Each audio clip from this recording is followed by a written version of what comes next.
অবশেষে আমিও 13 তারিখ চলে গিয়েছিলাম প্রয়াগরাজের মহাকুম্ভ মেলাতে। তো আমরা গাড়ি নিয়ে এসেছিলাম 4 জন মিলে। তো সন্ধ্যেবেলা 13 তারিখ রাতের দিকে আমরা গাড়ি ছেড়েছিলাম এবং তারপরের দিন 14 তারিখ আমরা কিন্তু প্রয়াগরাজে পৌঁছেছিলাম। জ্যামের জন্য এবং সকালে ফ্রেশ হওয়ার জন্য কিছুটা আমাদের দাঁড়াতে হয়েছিল, তার জন্য কিছুটা দেরি হয়েছে। তো আমরা এছাড়া বেশি কোনো জ্যাম পাইনি রাস্তায়। এটা দেখো বাংলায় কানপুর এবং প্রয়াগরাজের কাছে দেখে ভালো লাগছে।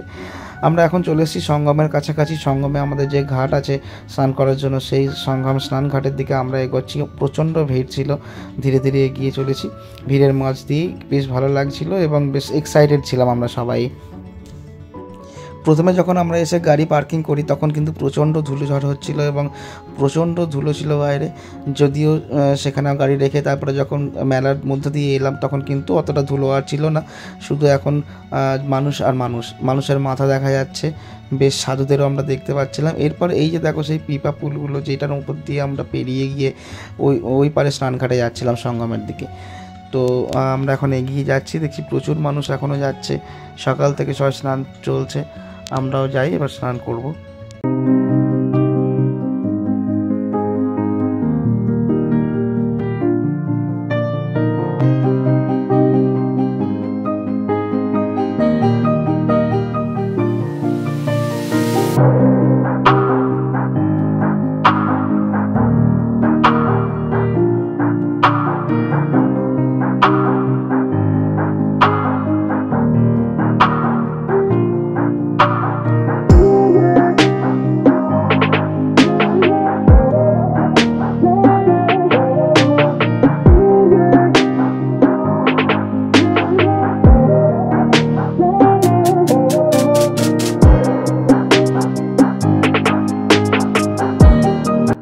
পিপাপুল পার করে এসে আমরা এপারে চলে এলাম যেখানে আমাদের সঙ্গমটা মেন আছে।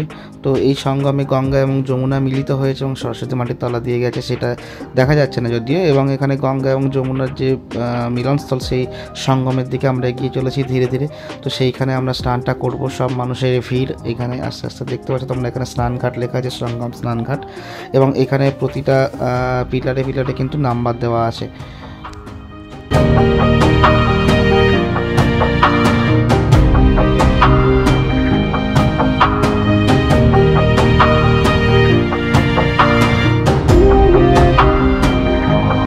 এখন আমরা কিন্তু গঙ্গার মধ্যে নেমে গেছি এবং যে জোনটার মধ্যে স্নান করার জন্য নির্দিষ্ট রাখা হয়েছে সেই জোনটার মধ্যে স্নান করছি। তার কারণে তার বাইরে যাওয়া যাবে না, বাইরে গেলে স্রোত বা গঙ্গার যে স্রোত আছে সেই স্রোতে কিন্তু দুর্ঘটনা ঘটতে পারে।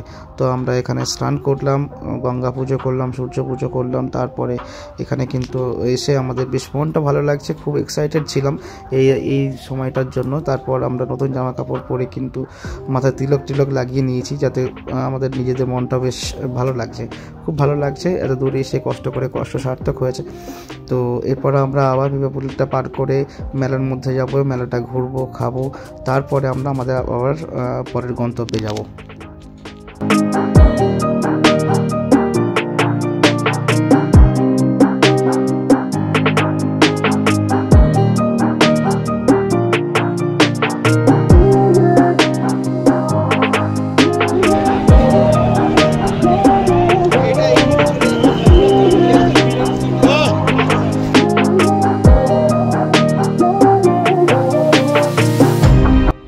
এরপর আমরা সাধুদের বিভিন্ন আখড়াগুলো ঘুরলাম এবং দেখলাম সাধুদেরকে।